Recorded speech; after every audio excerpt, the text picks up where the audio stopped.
الرجیم بسم الله الرحمن الرحیم. اوس مسله د امین نو امین د سورت فاتحه په آخر کې او مانځه کې خصوصا او د عام عموما دا ویل ختم علی الصحیفه وی دا بل دعا باندې یو مهر دی وی دعا باندې یو مهر دی او دا التجا ده درخواست ده د عارفینو طرفنا چې مزید توبې استقامت سره ته ملاو شي. آمین. او په حدیث کې راځي چې را مثل التابع علی الصحیفه د رسول راځي کنه چې دا امین چې کوم دی نو دا په صحیفه او په کاغذ باندې سره مهر ولګي کنه نو کاغذ تام شي. د سورۃ فاتحه تمام ده نو لہذا امین د سورۃ فاتحه په آخر کې ولستل دیتا ختم علی الصحیفه وی دا دعا د پاره یو مهر دی. نو مهر خلق مخکې نه وي، مهر خلق وروسته وي په آخر کې او ته اللهم امین ته مخکې وي، مخکې نه وروسته بیا امین. بل دا التجا ده درخواست دی د عارفینو طرفه الله ته نور استقامت سړي ته د توبې میلاو شي. اولنی بحث 15 بحثونه دي بھائی. یو د فضایل تامین امین فضائل متعلق بشمار احادیث تھی.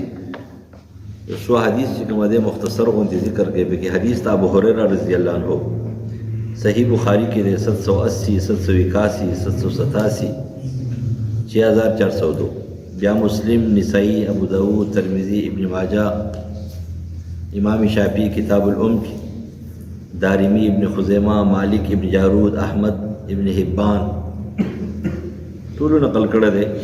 بالکل صحیح حدیث تے رسول اللہ فرمائی اذا امن الامام فامنوا کله چې امام امین وای نو امین وای فانه من وافق تامینه تامین الملائکه غفر له ما تقدم من ذنبه.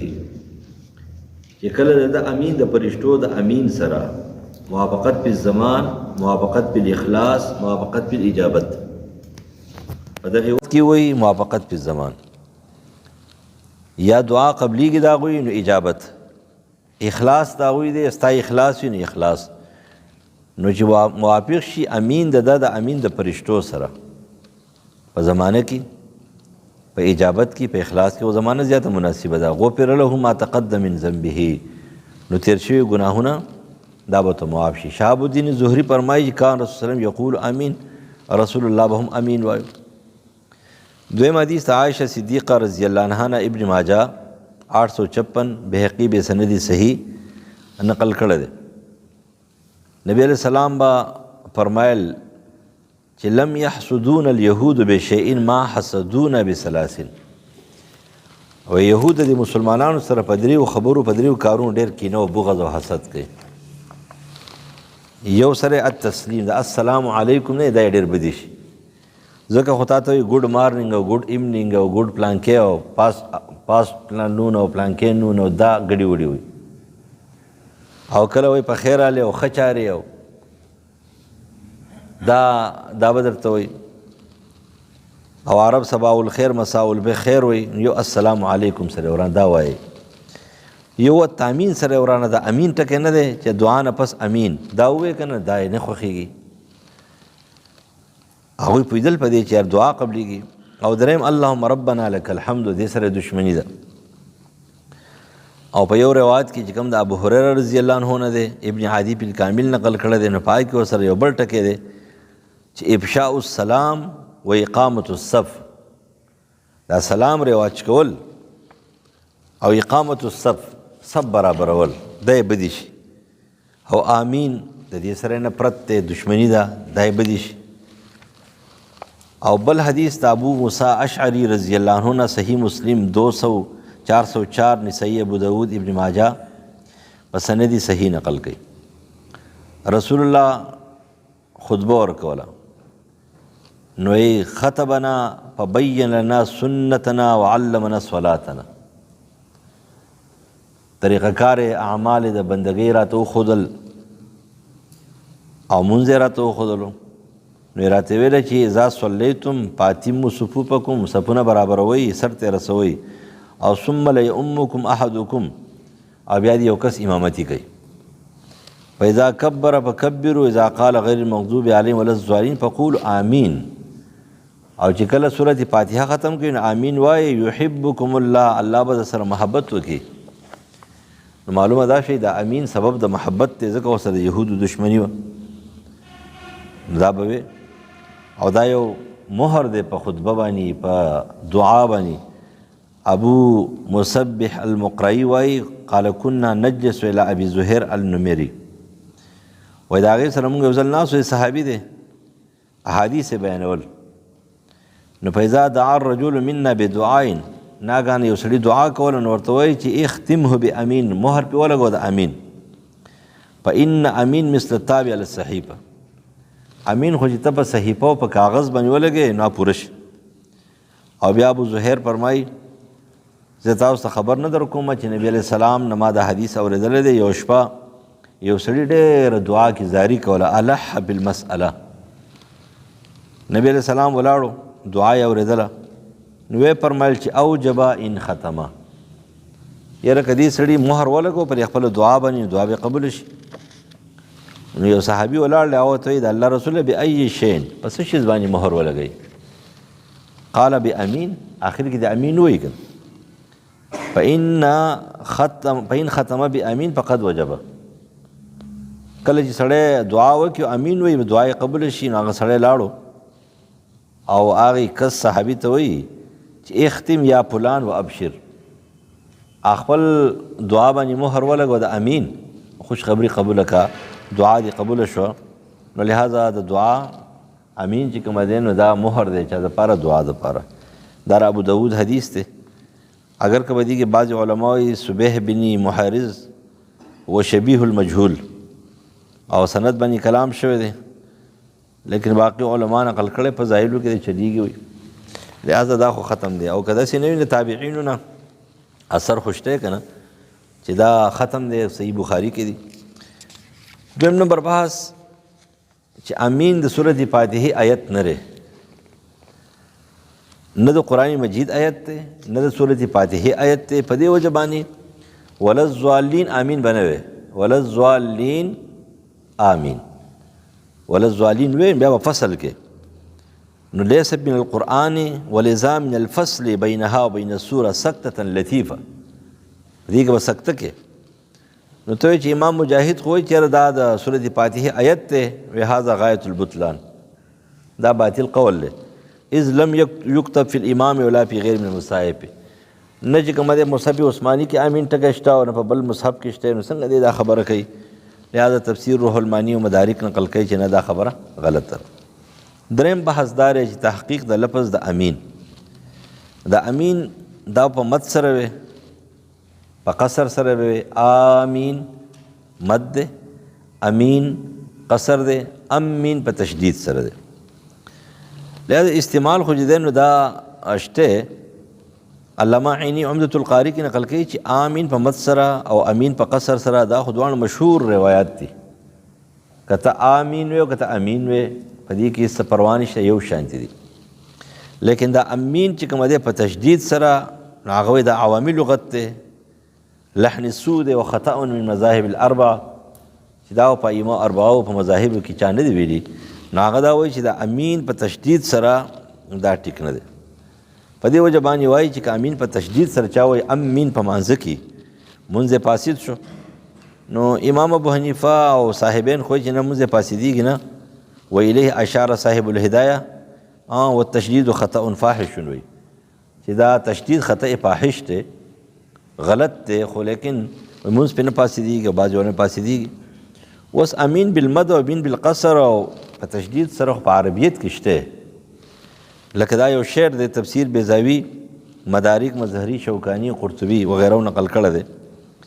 او دا دی چې یا رب لا تسلبني حبها ابدا ایرحم الله عبدا قال آمین آمین آمین لا ارضى بواحد حتى ابلغها 2000 امینا. نو په دې عربی په دې شعر کې استعمال خو راغلی دی. نو که فرض که د عمدة القاری خبره چې دا عوامي لغت دی، نو بیا خو دی شاعر دی، غټ شاعر دی، او هغه دا ویلی دی شاعر مجنون دی، مجنون دا ویلی دی. نو دې کې خو درې واړه لغات استعمال شوي دي او زموږ دپاره شریعت دی لہذا شرعن لحاظ سره چې کوم امین استعمال نشته آمین او امین دا شته او امین نشته دی او نور په لغت کې استعمال شته دی عوامي لغت ته ویل لږ مشکل دی ځکه چې هغه خو عوامي سړی نه و. اوس امین معنا څه ده؟ امین اسم فعل دی په دې باندې خو راجح قول مطابق اتفاق دی چې دا اسم فعل دی او معنی څه ده؟ اسم فعل کله په معنا د ماضي سره وي کله په معنا د امر سره وي. دلته معنا د استجب دعائي فلیکن کذالک د دې معنا د امر ده چې یا الله قبول کړي او دا دعا زمونږ دا ښه تعریف ښه ترجمه کړله که نه نو بس خلکو یاده کړله. دا د اکثرو علماو معنا ده. تفسیر روح المانی قرطبي نقل کړې ده چې امین اسم فعل دی په معنا د امر سره او معنی سره استجب دعائي زما دعا قبول کړه او څنګه فلیکن کذالک څنګه چې زه غواړم هغه شان دي قبول کړه نو دا دعا شو. اوس پاتې شو عبدالله ابن عباس نه یو قول نقل دی چې ما د رسول الله نه تپوس وکړو معنا د امین څه دی؟ فقال افعل. افعلم امر دی که نه چې آمین افعل یا الله داسې وکړه. لیکن دا حدیث علامه عقیلي سوطي در منصور کې نقل کړی دی خو دا انتهایی کمزوره دی بلکې مرفوع ثابتول ډېر مشکل دی او د عبدالله ابن عباس کا قول نو ټیک دی. حافظ ابن کثیر ہوں اللہم استجب یا اللہ دعا میں قبول کا او وضع موضع الدعا نو تفسیر بیضاوی ابن کثیر ہوئی چر راجح قول امدار ہے دا اکثر علماء دا اسم فعل لے پمانا دا امر سر دے او معنی سر استجب دعائی زما دعا قبول کا. دویم قول دار ہلال جو یسا پچ دا اللہ پا نمونو کی اونم دے او دا عبداللہ ابن عباس نے یو روایت نقل کرے دے چې دا نوم دی د الله مرفوع حدیث دی لیکن دغه حدیث ثابت نه دی. حافظ ابن کثیر نقل کوي مصنف ته عبدالرزاق د ابو هریره رضی الله مرفوع حدیث نقل کوي هغه هم ثابت نه دی ځکه د الله نومونه موقوف علی شرع دي او د الله په نومونو کې امین نشته نو دا قول مرجوح دی.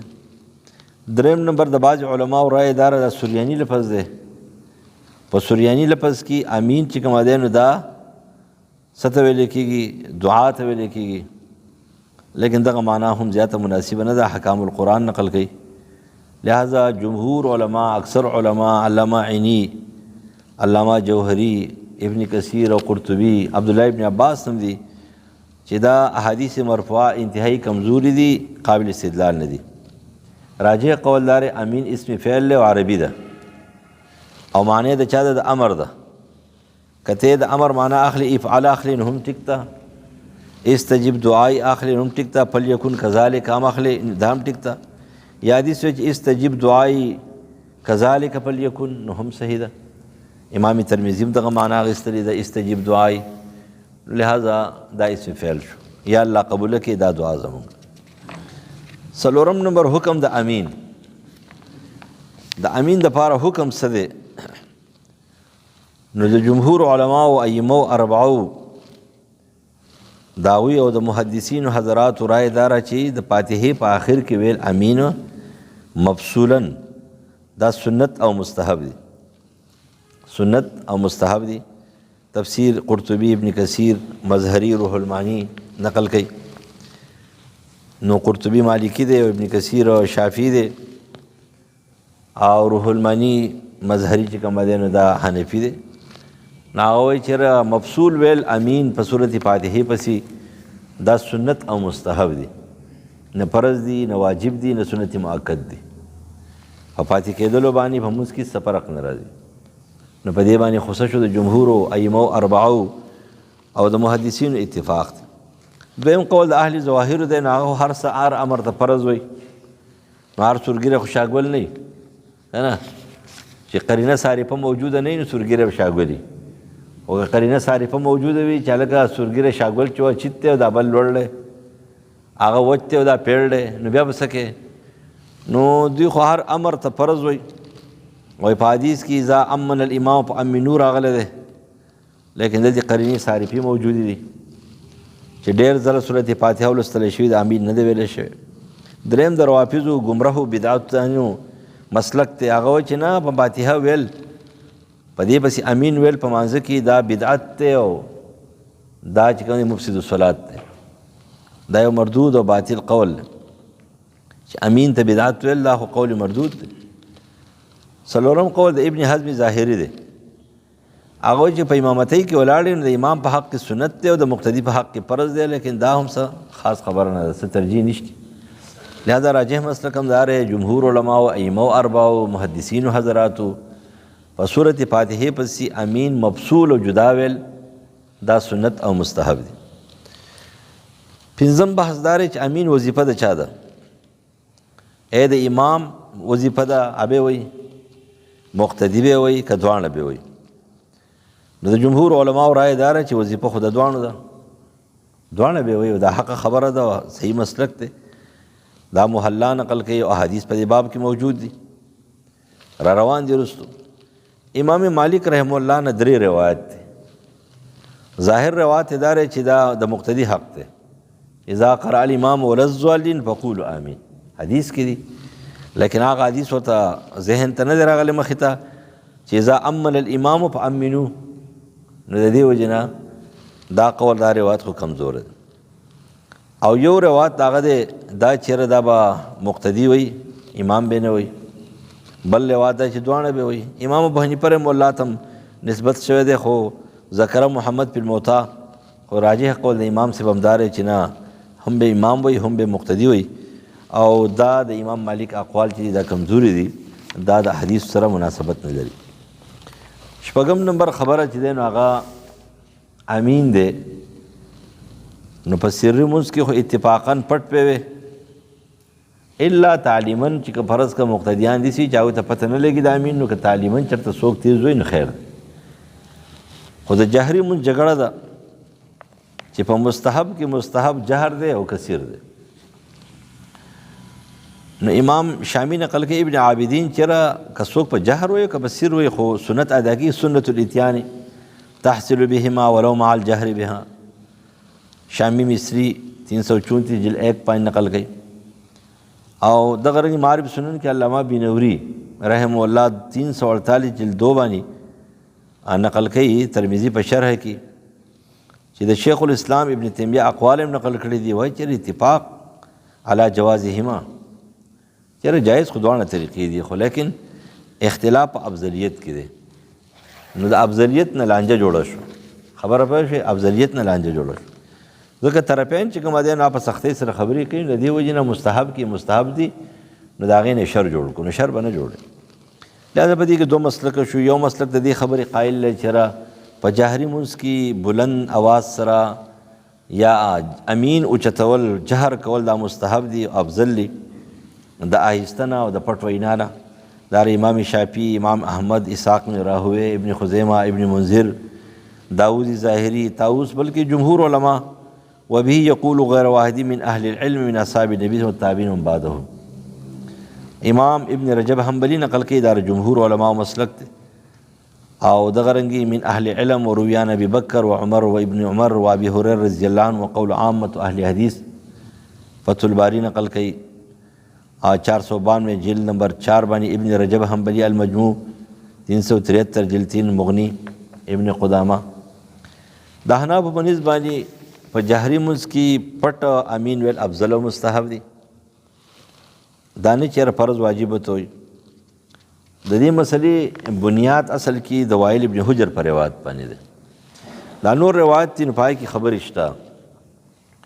د وائل ابن حجر روایت چې کومه موجود دی نو پای کې یو روایت سفیان ثوری په سند باندې دی، نو پای کې جهر دی، او یو د شعبه پر روایت باندې پای کې خفض او سر دی.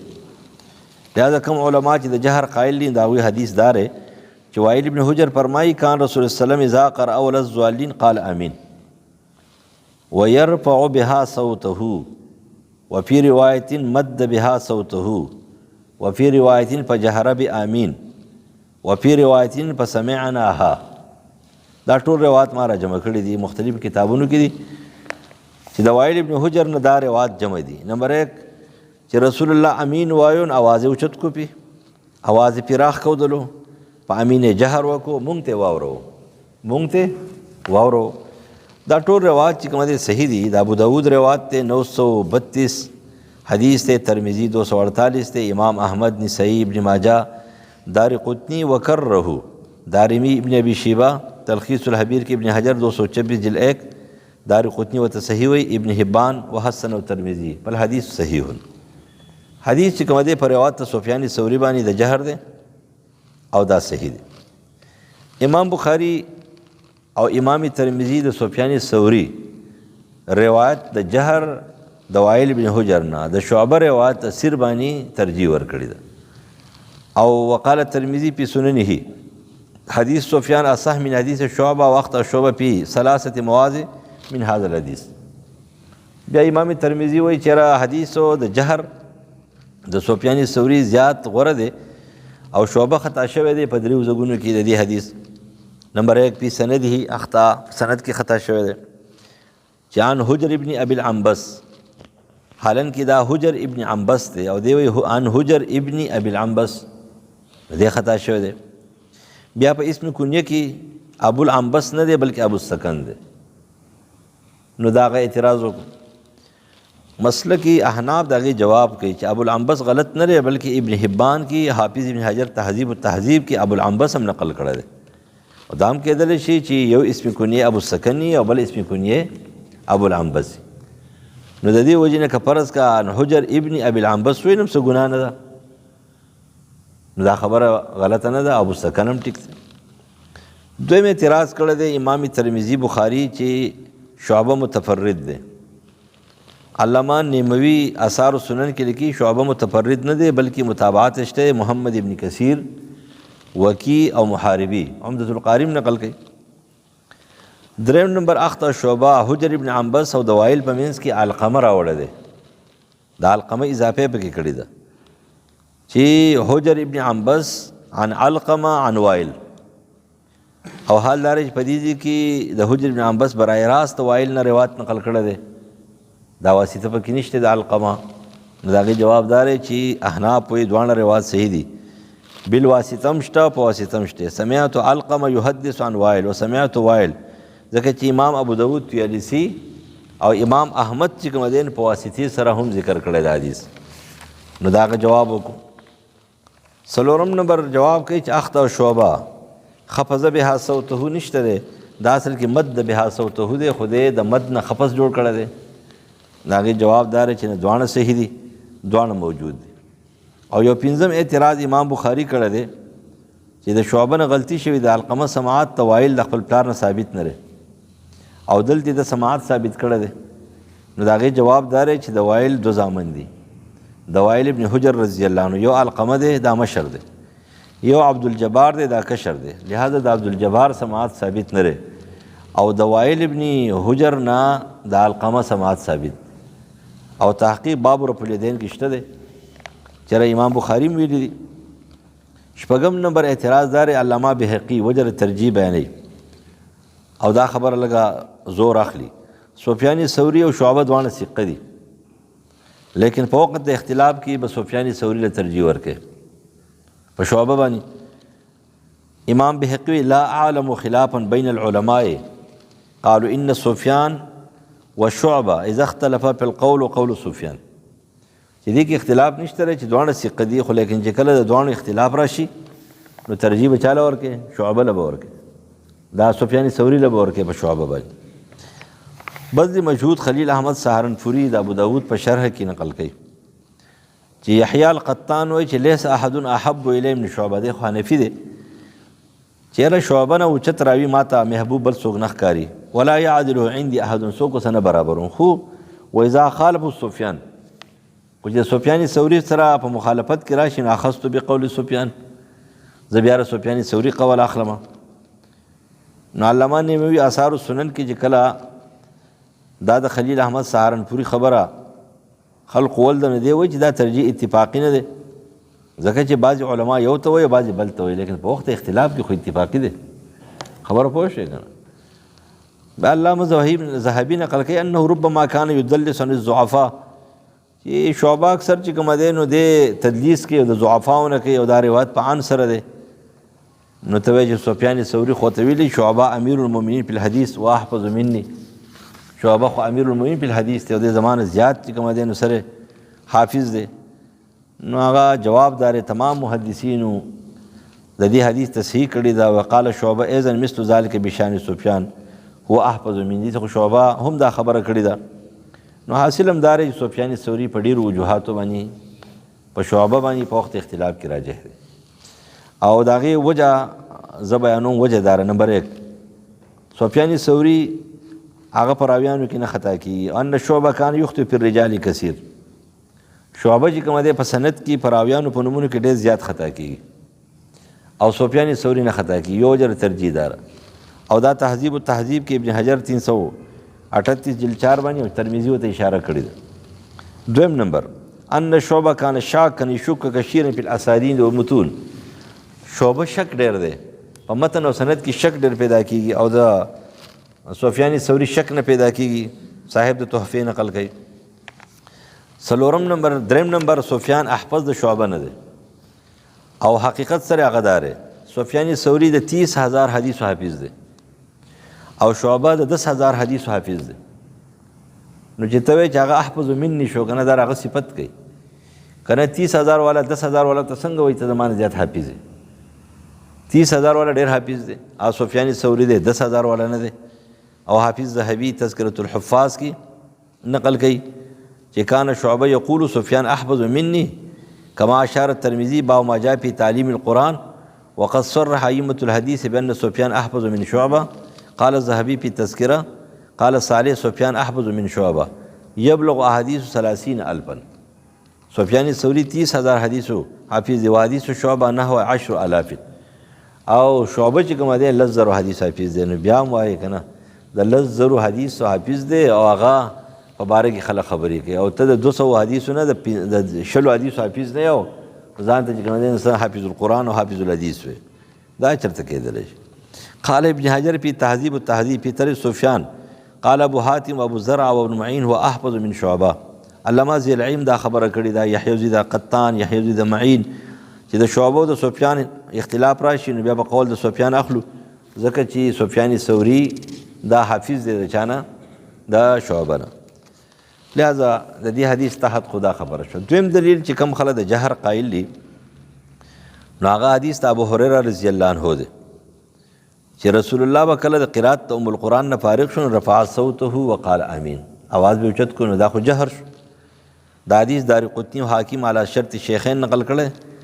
ابن قیم اعلام الموقعین کی رواه الحاکم باسناد صحیح نقل کړی.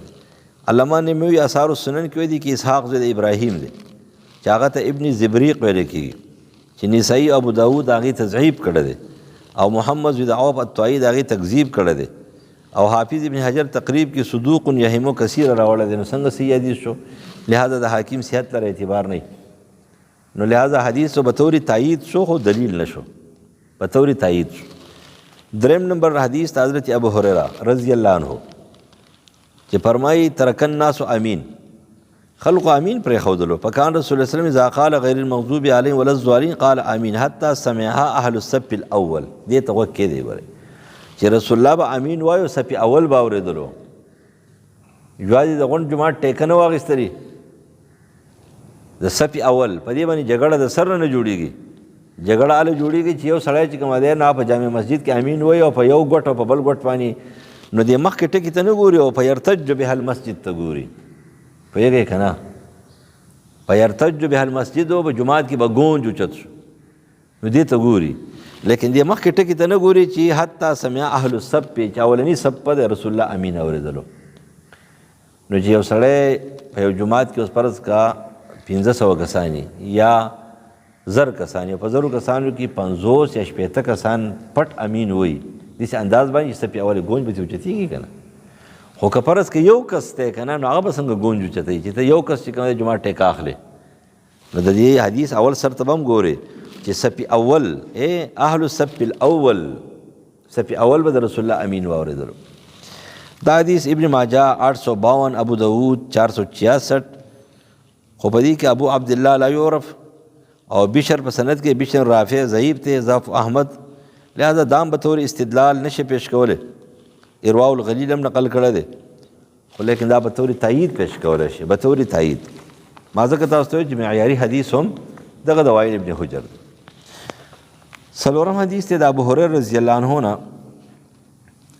نو دا حدیث خو صحیح بخاری کې دی او پای کې دا الفاظ دي چې کله امام اذا قال الامام غیر المغضوب علیهم ولا الضالین فقولوا آمین، او بیا په بل روایت کې ورپسې اذا امن الامام فامنوا. نو دینا امن الامام کله امام امین وای تاسو امین وای، د دې نه جهر فهم کیږي، جهر دی فهم کیږي ځکه چې کابل حدیث وسو وګورئ نو هغه کې وداري چې ولا الضالین وای نو فقولوا آمین.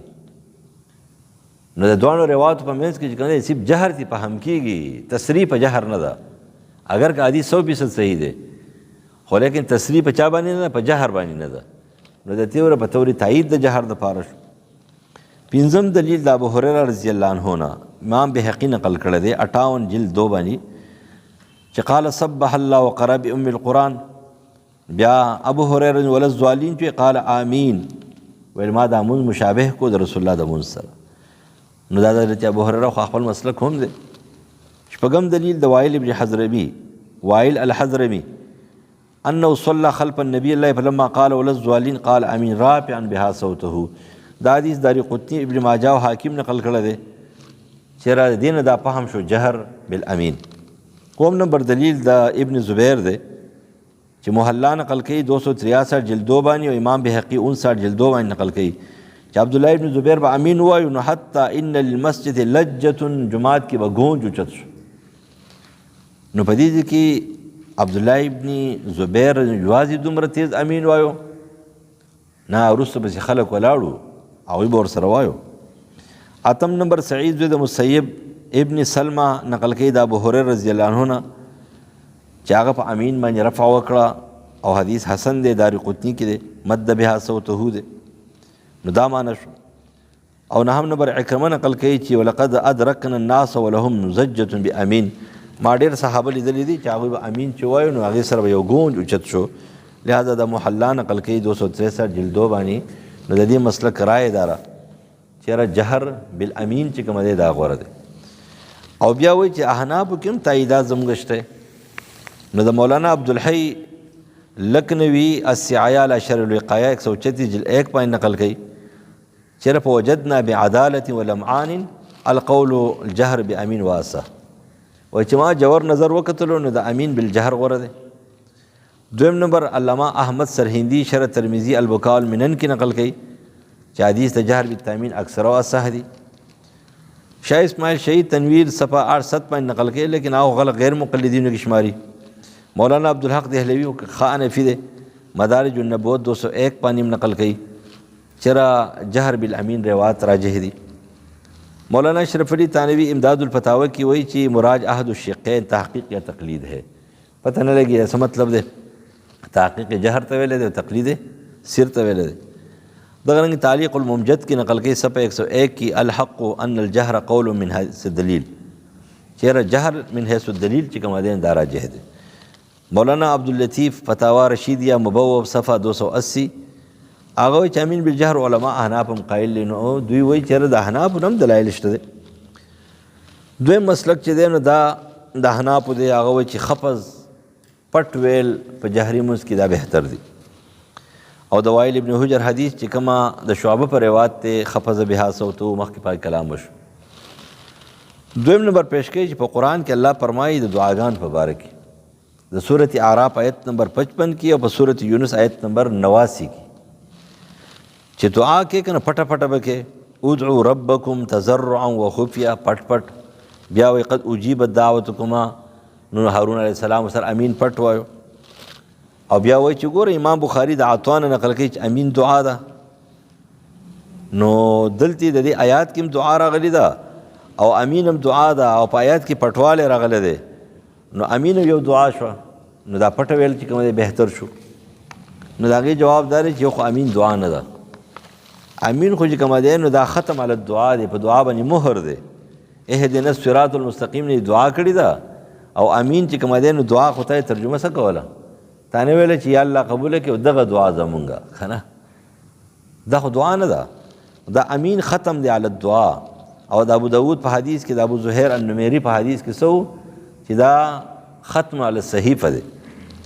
بیا صاحب د تحفې نقل کوي دا خبره خو موږ نه منو چې دا مهر دی، دا خو دا دعا ده، بلکې مستقله دعا خو نه ده، دا خو مهر دی بچا باندې په دعا باندې. او که فرض که ولو سلمنا انها دعاء انها ليست بدعاء مستقل، کته ته دعا وي نو مستقله دعا بیا هم نه ده، ځکه چې تاسو کې څه ویلا امین مستقله دعا شو کنه، نو تاسو کې څه ویلا څه قبول کما نو الله تعالی ته سوال نه قبول کم، نو دا خبره چې مستقله دعا هم نه ده. لہذا په دې وجه باندې په حدیث صحیحونه معلوم دا شو چې دا مهر علی الدعاء دی، نو دغه خبره زیاته مناسبه دا نه ده. قرآن د آیتونه چې خفیه او آهسته دعا دا مراد نه ذکر دی، دی کې د امین څه ذکر خو نشته دی. دریم نمبر دلیل دا دی چې سمورز جندب فرمایي چې ما د پیغمبر نه 2 سکتی یادې کړې دي، حفیظ تو من سکتتین. نو یو سکته چې کومه دی د ولز ضالین نه بعد ده، معلومه دا شي په دې کې پټ امین وایو. نو دا غي جواب دار چې سکته دویمه لم تکن للتامین، دا امین د پاره نه ده بلکې دا خو د ساده برابرولو د پاره ده. د قتاده په حدیث کې دی یتراد الی نفسه، د قرات ته پاره به سا برابرو، امین د پاره په دې کې خبره نشته. څلورم دلیل دار ان الجهل للتعلیم، چې نبی علیہ السلام جهر کړی دی خو احناف وجه دا تعلیم د پاره دی، لکه عمر فاروق هم کله کله جهر کولو نو دا راغلی دی. نو دا وایي چې القول بان جهرته بالتامین کان للتعلیم سخیف جدا، وایي دا خبره خو ډېره انتهایی کمزوري ده، ځکه چې جهر بالتعلیم خو خلک احیانا کوي، کله کله کوي، همیشه خو نه کوي. او د جهر بالتعلیم د پاره خو قانون څوک نه پیش کوي، اذا امن الامام فامنوا کنه. نو د دې وجه نه د جهر والا خبره زیاته مناسبه نه. صاحب د بزل نقل کوي چې علامه دولابي په کتاب الاسماء والکنا کې یو حدیث نقل کړی دی، نو د حجر ابن عنبس نه او د وائل ابن حضرمی نه رأیت رسول سلام فذكر الحديث، نو پای کې داری چې وقرا غیر المغضوب علیهم ولا الضالین فقال امین یمد بها صوت ما اراد الا يعلمنا، زموږ اراده نه مگر دا چې موږ ته تعلیم را کولو. اول خدا حدیث چې کوم دی نو په دې کې یحیی بن سلمہ بن کوهیل عن ابيه متروک ته، حافظ ابن حجر وی وکانه شیعیا او هغه شیعو. نو د دې حدیث کې دا زیادت چې کوم دی دا ټیک نه دی، دا منکر او مردود دی، صحیح نه دی. پنځم دلیل علامه نیموي حنفی نقل کوي او دا خبره ډیره زیاته خده آثار السنن کې چې دین مراد او رفع یسیر دی، او دا خبره وزنی ده، ځکه په حدیث کې مرادی چې اسمع صف الاول لاغله ده، صف اول ته به आवाज چې کوم دی رسولو، نو لہذا رفع یسیر په کار ده، ډېرې چغې ونه وباسي، نو دا ټیک حالات ته به ګوره. قال قاضي عیاض المالکی چې حدیث دواړه صحیح دي، سفیان ثوری شعبه والا دغه رنګې د حضرت عمر او حضرت علی نه کله جهر او کله سر راغله ده، علامه جوهر النقی نقل کوي. او د عبدالرحمن زید ابي علا نقل کوي چې عمر فاروق په هم څلور شیزونه پټ کول، نه پاکي یو امین دی، محلا د ابن حزم دا نقل کوي. نو ظاهره خبر هم داره چې مراد د جهر نه چې کوم دی جهر یسیر دی، او د حدیث نه فهم شو چې سپی اول او دا ګون چې دی دا ډیرو کسانو د اواز د چې جوړ شوی دی، یو سړي د اواز نه جوړ شوی. او کتر عبدالله ابن زبیر خبره کوي نو التی مرفوع روایت پکې موجود دي، یوازې خواغه نه دا خامخا امامتي کوله، امامتي کې وسره خلکو، لیکن حالات ته وګورئ د مستحب نه فساد نه جوړي، شر به نه جوړي.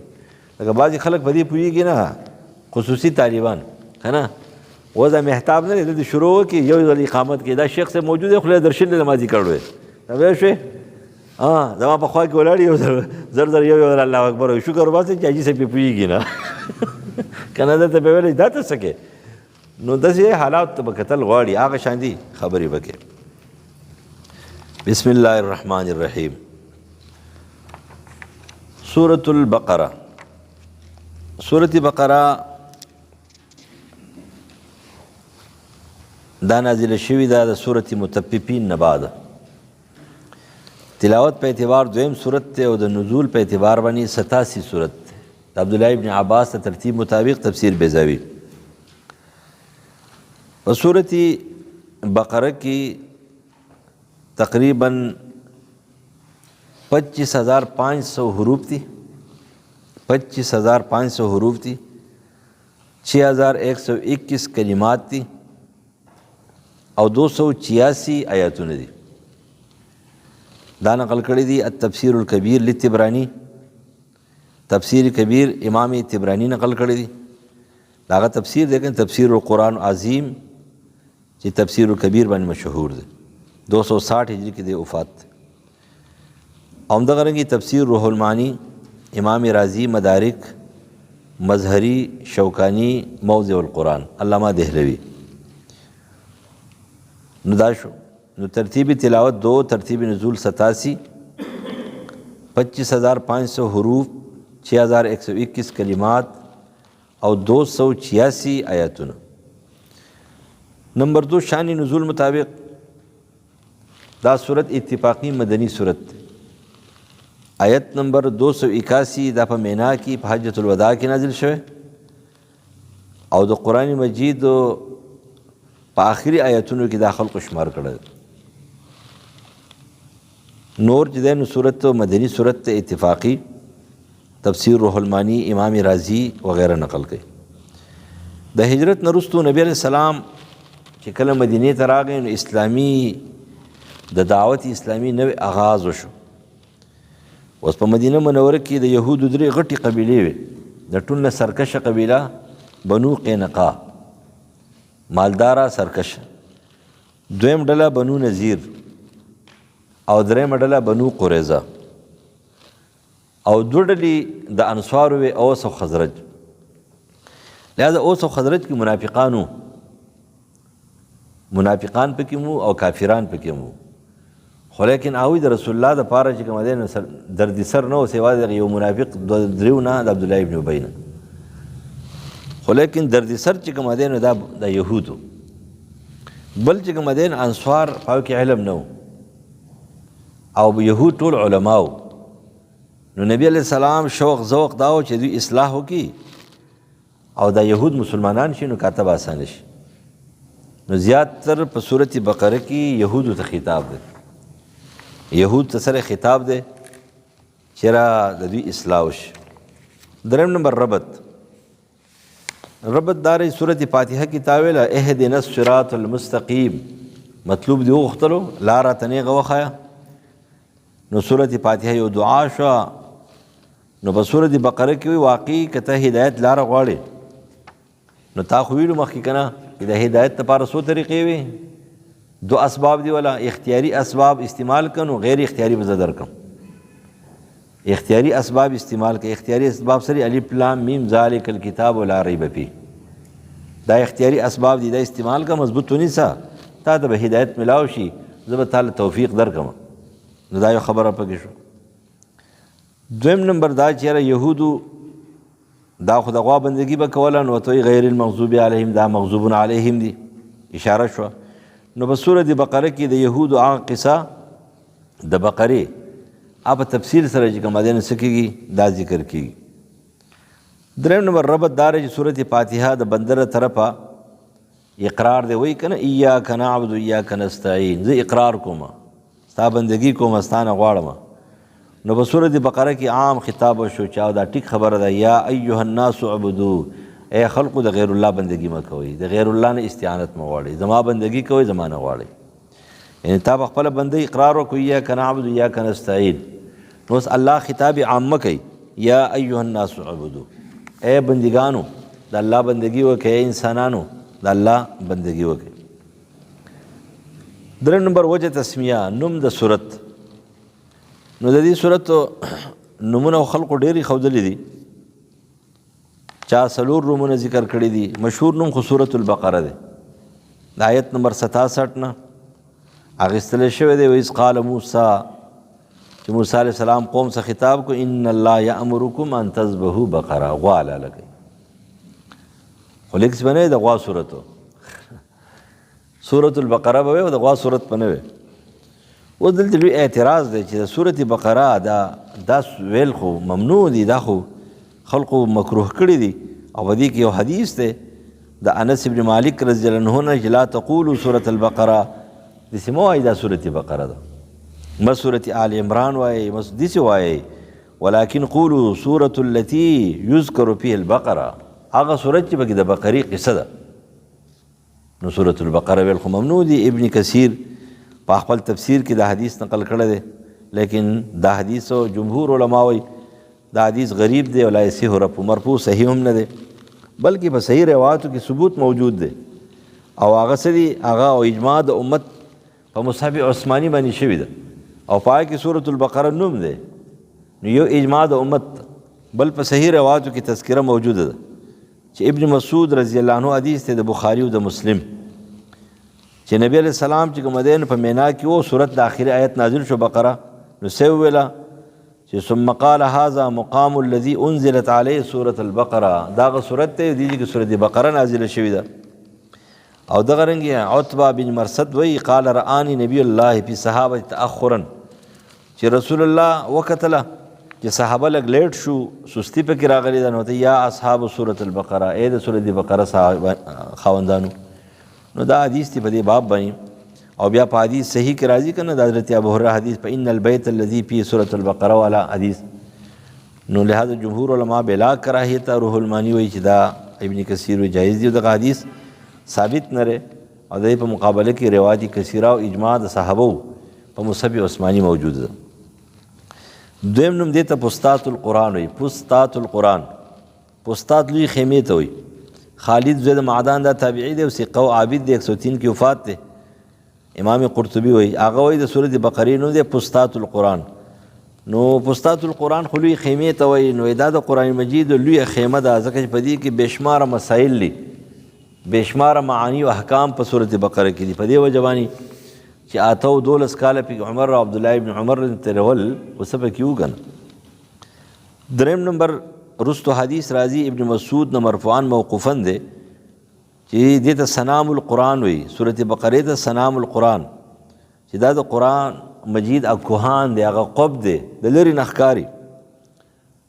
او سلورم نمبر الزهرا چمکدار سورۃ ته وي ځکه اقرأ الزهراوان البقره و آل عمران حدیث کې راځي.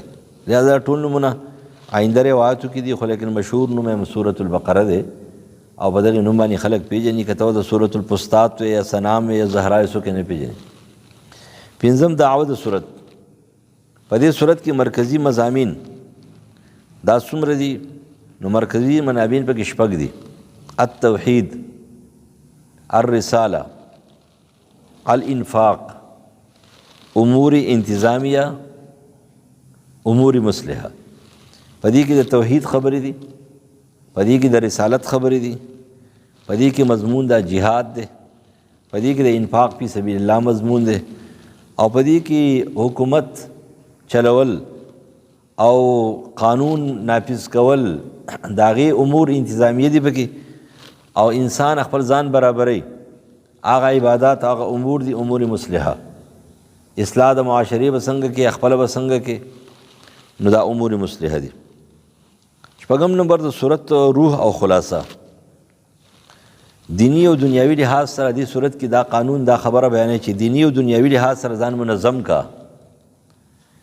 دینی او دنیاوی لحاظ سره ځان منظم کا. وته دینی لحاظ سره منظم نه وي یاره موږ زو او بس مفتیانو د چانه نه جوړیږي خو لیکن ځان پوهو نو ځان څنګه پوهه کې برنه خبره کې یو سړی دی هغه جاهل دی او د جاهلانو ګروپ دی او د جاهلانو ګروپ روان دی که نه نو دا به څنګه د چا نه زده کړه کوي. او یو پوهه سړی خو سره پکار دی نو دا وایي دیني او دنیاوي لحاظ سره ځان منظم کا. بیا د لا اله الا الله محمد رسول الله په خاطر باندې د مشرکانو خلاف جهاد کو او دعوت کو. اوم نمبر فضائل سورۃ بقره ابو هريره رضی الله عنه حدیث ته رسول الله فرمایي لا تجعلوا بيوتكم قبورا دا خپل کورونه قبرونه ما جوړوي قبرستان. فإن البيت الذي تقرأ فيه سورة البقره لا يدخل الشيطان. کم کور کې سورۃ بقره تلاوت کیږي قرات کیږي شیطان ورته داخله دی نشي. او په یو روایت کې بیا دي چې دا کور نه شیطان تیښته کوي. کم سورت کې بقره کې په کور کې بقری سورت لوستل کیږي. دا امام احمد حدیث ته مسلم نقل کړی ترمذی نقل کړی دی چې ان الشیطان ينفر من البيت الذي تقرأ في سورة البقره. دویم حدیث سهل بن سعد نا ابن حبان او قیلی تبرانی نقل کړی دی. رسول الله فرمای ان لكل شيء سناما وان سنام القرآن البقره. د هر شی او کوهان او قبی د قرآن سورة بقره کوهان او قب دی. وان من قرأها في بيتي ليله لم يدخل الشيطان 3 ليال. یو سړی په کور کې ولل شیطان 3 شپې نشي راتلی او چې د ورځې وي نو 3 ورځې نشي راتلی. دا هم صحیح حدیث دی د فضیلت شو.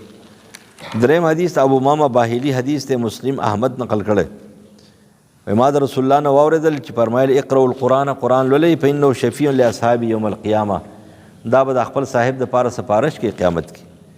او بیا اقرأوا الزهراوان 2 چمکدار سورتونه دي، هغه لولئ البقره و آل عمران، دې ته چمکدار سورتونه وایي. ولې؟ فإنهما تأتیان یوم القیامه، قیامت پر ورځ به دواړه راشي کأنهما غمامتان، سپینې وریځې په شکل یا د یو ګرد په شکل، او فرقان من طیر صواب، د مارغانو په شکل چې سیلونه دي وزرې خورې کړي دي، او سورې به کې په خپل صاحب باندې، او دا به سفارش کوي. ثم قال اقرأوا البقره، سورة بقره خصوصي وایي فإن اخصى برکه و ترک حسره، دا چې څوک وایي برکات دي او چې نه وایي نو حسرت او غم به وي. ولا تستطيعهما البتله، او چې کله سورة بقره وي نو بتله نشي راتلی. نو معاویه راوي دی، هغه وایي مراد بتله نه سحر دی، دغې کور ته جادو منتر نشي راتلی. صحیح مسلم حدیث. نور حدیث ډېر دي په دې باب کې. اسید ابن حضیر فرمایي چې ما د شپې سورة بقره ولوستله او اس مې خوا تړلی شوی. زه چې سورة بقره شروع کړم اس ټوپونه شروع کړي، چاپېره تاویږي، چې زه غلی شم دی غلی شي، بیا شروع وکړم بیا شروع وکړي. زما په خوا کې زما ورکوټه زوی یحیی پروت و، نو بس زه ویرېدلم چې د اس په پیچر د خپه کې دي. نو ما قرات بس بار ته راووتلم، رفع رأسه الی السما، اسمان ته مې وکتل. چې ما کتله نو اسمان نه ښکاري، ټول ستوري دي، او هغه زما د کور په دې چت باندې راپاسه دي. سهار شو ما رسول الله ته وویله او قصه مې ورته بیان کړې. ما ته اقرأ یا ابن حذیر، مطلب یې اوس نه وسلله، ولې دې نه ولستلو؟ ما وایي زه یېرېدلم چې یحیی خواته وکان منها قریبا، اس په خپه کې دي. نبی علیه السلام ورته تا ته پته راوه تدري ماذا، دا څه و؟ قال لا، دا فرشتې ستا اواز ته رانږدې شوي او که تا را تلاوت کولی ساره پورې که نه، نو دا به سار ټولې دنیا لیدې د ستورو په شکل کې، ساره کور په سر، او لا تتوارا منهم، دا به پټېدې نه. خو بس تا کار خراب کړو، دی برکت شو. امام ترمذي ورته حسن وایي، نسائی ابن ماجه ابن حبان او حاکم هم نقل کړی دی. د ابو هریره رضی الله عنه او رواه البخاري هکذا ثابت ابن قیس ابن شماس، او حضرت امام بخاري د ثابت نه نقل کړی دی دا روایت. نو دا روایت صحیح دی. ابن مسعود رضی الله عنه موقوفا مرفوعا دی، فرمای ما من بیت یقرأ فیه سورة البقره الا خرج منه الشیطان، وایي چې سورة بقره په کوم ځای کې په کور کې ولوستلی کېږي نو دا شیطان د دې کور روزي، ابلیس یا بل شیطان. وله زرات، او دا زراتی اخراج الریح مع الصوت، دا غربای خیجو منډې رواني، او چې چاله مخې له ورځي نو بس وایي چې بقرې را په مخه کړی ما که نه. نو دا یو خبره شو. وإن لكل شيء صنام، إن صنام القرآن سورة البقرة، وإن لكل شيء لباب. نو دا حدیث هم دی امام دارمی نقل کړی دی ابن مسعود موقوفا، حسن دی او مرفوع هم دی. بل حدیث د ابو هریره رضی الله عنه نه امام صحیح ترمذی نقل کوي چې رسول الله لښکر مقرر کو لیږوی، اوس ول هغې لپاره امیر مقرر کوي. نو یو کم عمره دی پکې، نو تپوسونه یې کوله، ورته ویل چې تا ته څه قرآن یاد دی؟ ویل چاو څه یاد دي؟ پلانکې پلانکې. او سورة بقره رسول الله ته فرمایي امعکا، ستا سورة بقره هم شته دی؟ ویل چاو.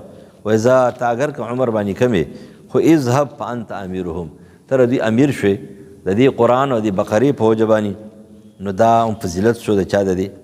انس بن مالک فرمایي چې کان الرجل اذا قرأ البقره و آل عمران جد فی اعیننا، وایي چې زموږ په زمانه کې به سورة آل عمران او بقره چاله ورتله، زموږ په نظر کې به ډېر عظیم و. امام احمد اتقان فی علوم القرآن در منصور نقل کوي. او بیا وایي چې عمر فاروق رضی الله عنه په 12 کاله کې او عبدالله ابن عمر په 8 کاله کې سورة بقره پوره تعلیم حاصل کړی. دومره مسلې دي پکې. امام قرطبي نقل کوي اخرج المطار کتاب القرآن کې اتقان فی علوم القرآن، خطیب بغدادي زرقانی الموتا دا قصه نقل کوي.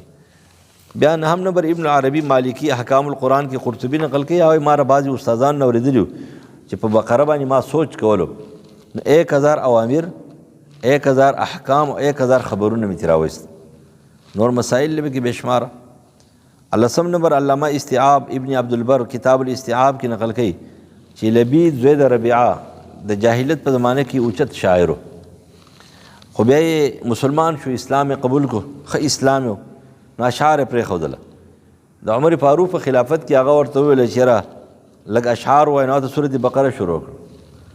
نو هغه ورته انما سألتک عن شعرک، ما درته د شعر خبره کړې تا سورت بقره شروع کړه. دی ورته ما كنت اقول بیتا من الشعر بعد اذ علمني الله البقره وآل عمران، وایي چې ما ته سورت بقره او آل عمران الله ښودلی دی نو ما به شعرونه نه دي ویلي. نو حضرت عمر فاعجب قوله، د ده خبره ډېره خوښه کړه. اوس بعضې علما نقل کوي چېرې لبید اشعار نه دي ویلي، او بعضې ویلي دي چې نه یو شعر دوی ویلي دي، لکه وایي دا شعر الحمدلله اذ لم یأتیني اجلی، وایي حمدونه هغې ذات لري چې مړی نه کړم، حتی البست من الاسلام سربالا، چې ماته د اسلام پرتوګ کمیس راواغوستولو. نو دې ته حمدونه دي، وایي چې بل شعر نه دی ویلی. لیکن ابن عبدالبر وایي چې دا د هغه شعر نه دی، دا د قرده بن نغاس سلوبي د هغه شعر دی، او د اشعار چې کومه دی نه دا نه دی ویلي. او بعضې علما دا یو شعر ما عاتب المرء الکریم کنفسه والمرء یصلح القرین الصالح، وایي چې عزتمند سړی هغه دی چې خپل ځان له زوره نه ورکړي، او ښه ملګری چې کومه دی نو هغه جوړول غواړي، یعنې ملګری چې ښه وي نو سړی ورسره ښه وي. وایي دا یو شعر ویلی دی. ظاهره خبره دا ده چې اشعار یې خو داسې نه دي ویلي، اشعارو سره نه لګېدله بیا یې پرېښودلو. دا مطلب یې نه چې ښه اشعار ویل سړي دا ګناه ده، ځکه ډېر صحابه و شاعر اسلام هغوی ویلي دي، حسان بن ثابت ویلي دي، دغه رنګې چې کوم دی کعب زید مالک رضی الله عنه اشعار چې کوم دی نو صحیح دا ویلي دي. نو په دې وجه اشعار ویلې شوي دي، خو ده نه ویله ځکه چې دا فضیلت په وجه باندې چې د قرآن فضیلت شي، قرآن ولې نه ویم په اشعارو څه کوم، یا پکې ثواب یا به نه خو راشه په دې کې خو ثواب یقیني دی. بس اللهم صل علی محمد وعلى آل محمد كما صليت على ابراهيم